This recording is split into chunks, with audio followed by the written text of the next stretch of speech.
अस्सलामुअलैकुम everyone, welcome to learn with Huma. तो आज के इस वीडियो में हम सीखेंगे इंग्लिश आलिया भट्ट और कटरीना कैफ के साथ। आज हम देखेंगे इनका ये इंटरव्यू सबटाइटल्स के साथ और हम सीखेंगे इंग्लिश के नए वर्ड्स, फ्रेजेस और इडियम्स। तो चलें शुरू करते हैं। तो इस पहले पिक्चर में इन लोगों से क्वेश्चन किया गया है, an actress who needs to calm down on social media। तो यहाँ पर पहले हम देखते हैं एक्ट्रेस का मतलब। एक्ट्रेस का मतलब होता है हीरोइन। एक्टर मतलब हीरो और एक्ट्रेस मतलब हीरोइन। नीड्स टू एक मॉडल वर्ब है जो कि दिखाता है कि किसी चीज़ की ज़रूरत है, कोई चीज़ ज़रूरी है, उसके लिए नीड्स टू का इस्तेमाल होता है। जैसे कि एग्जाम्पल है, she needs to finish her homework before dinner. उसे अपना होमवर्क डिनर से पहले ख़त्म करने की ज़रूरत है। मतलब कि ये ज़रूरी है कि वो अपना होमवर्क डिनर से पहले ख़त्म कर ले। उसके बाद है काम डाउन। काम डाउन का मतलब होता है कि ठंडा होना, अपने गुस्से को कम करना और अपने जो नेगेटिव इमोशंस हैं उनको कम करना, ठंडा लहजा रखना, ठंडा रहना, उसे काम डाउन कहते हैं। जैसे कि एग्जाम्पल है, please calm down and let's talk about this. तो इस क्वेश्चन का मतलब हुआ कि वो कौन सी एक्ट्रेस है, वो कौन सी हीरोइन है जिसे सोशल मीडिया पर ठंडे रहने की ज़रूरत है। मतलब कि वो कौन सी एक्ट्रेस है जो सोशल मीडिया पर बहुत ज़्यादा गुस्सा दिखाती है, गुस्सा करती है। इस दूसरे पिक्चर में भी उसी तरह का सवाल किया गया है, someone who needs to calm down on red carpet. तो यहाँ पर हम समवन समझते हैं। समवन मतलब कोई शख्स, और समवन का इस्तेमाल तब होता है जब हम किसी शख्स का नाम लेना नहीं चाहते या फिर किसी को छुपाना चाहते हैं तो हम समवन का इस्तेमाल करते हैं। इस पिक्चर में क्वेश्चन किया गया है, have you ever fallen for any of your coworkers. तो यहाँ पर हम हैव यू एवर का इस्तेमाल देखते हैं।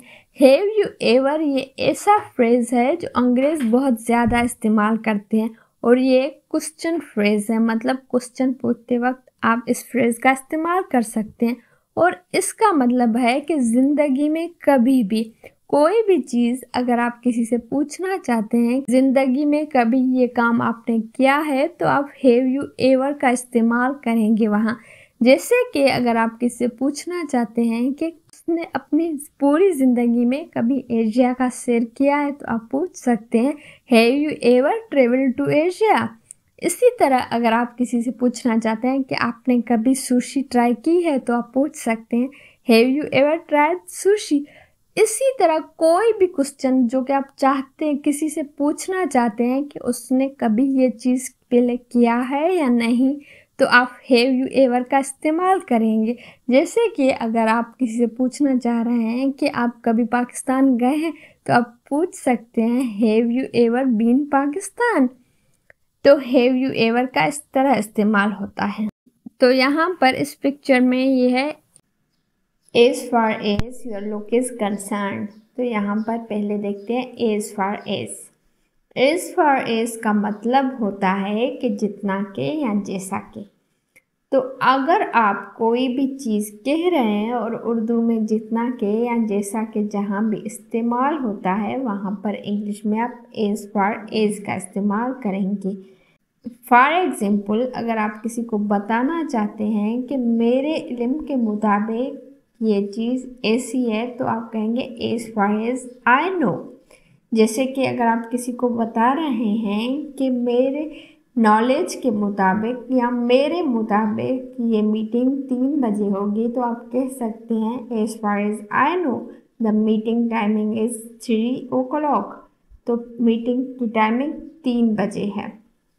इसी तरह कंसर्न का मतलब होता है कि परेशान होना या फिर किसी चीज़ में अनईजी फील करना। जैसे कि एग्जाम्पल है, she was concern about her son's health after he fall ill. मतलब कि जब से उसका बेटा बीमार हुआ है, ये तब से उसके सेहत को लेकर बहुत ज़्यादा परेशान है। Close but not correct. इसका मतलब है कि आपका जवाब सही के करीब है, तकरीबन सही है लेकिन बिल्कुल सही नहीं है।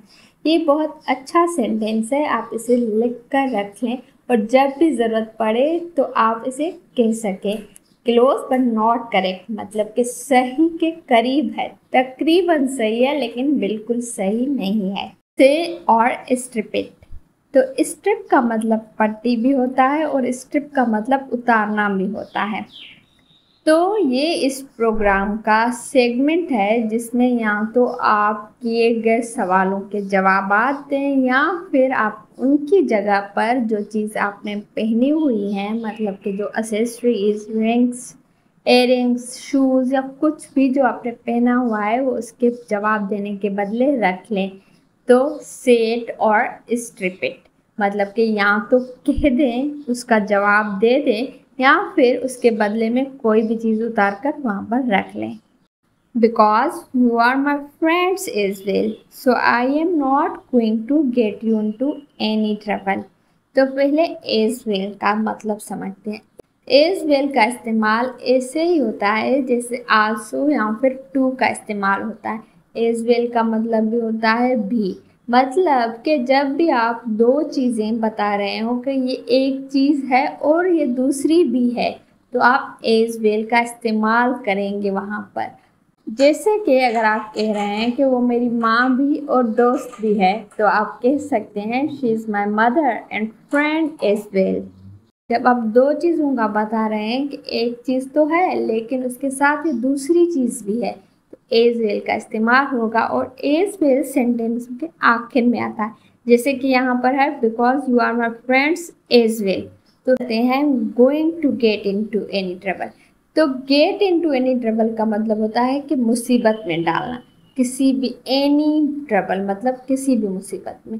आई am not going to get you into any trouble, मैं आपको किसी भी मुसीबत में डालने वाली नहीं हूँ।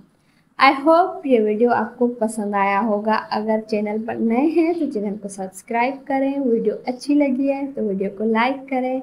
मिलते हैं आपसे नेक्स्ट वीडियो में, तब तक के लिए अल्लाह हाफिज़।